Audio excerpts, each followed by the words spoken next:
Rreshje të shumta shkaktojnë vështrime të intensitetit të ulët në disa komuna. Agjencia e Menaxhimit Emergjent thotë se situata është nën kontroll. Sot në territorin e vendit janë regjistruar rreshje të dendura sheu, të cilat kanë filluar që nga orët e para të mëngjesit dhe kanë vazhduar me intensitet të ndryshueshëm gjatë gjithë ditës. Sipas sinoptikëve, moti i ngjashëm pritet të vazhdojë edhe në ditë të nënvijim, duke rritur mundësinë për paraqitje të vështrimeve lokale. Agjencia e Menaxhimit Emergjent njofton se bazuar në raporte të pranuara nga qendrat operative rajonale dhe nga ekipet komunale, në disa lokacione janë identifikuar vërshime të intensitetit të ulët. Këto vërshime kanë prekur kryesisht zona të ulta dhe rrugë ku sistemi i kanalizimit nuk ka arritur të përballojë sasinë e shpejtë të rreshjeve.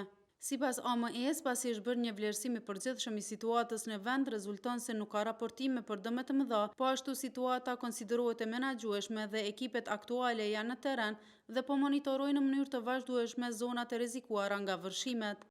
AME-a thekson gjithashtu se është në koordinim të vazhdueshëm me qendrat operative rajonale 112, njësitë profesionale të zjarrfikjes dhe shpëtimit, si dhe strukturat komunale dhe ekipet emergjente. Qëllimi është reagimi i menjëhershëm ndaj çdo rasti që paraqet rrezik për qytetarët apo infrastrukturën. Komunat dhe institucionet emergjente u kanë bërë thirrje qytetarëve që të kenë kujdes në lëvizje, sidomos në zonat ku ka rrezik rrëshqitje apo grumbullim uji, të shmangin lëvizjet e panevojshme, veçanërisht në orët kur rreshtit janë më intensive dhe të raportojnë menjëherë çdo problem në numrin 112.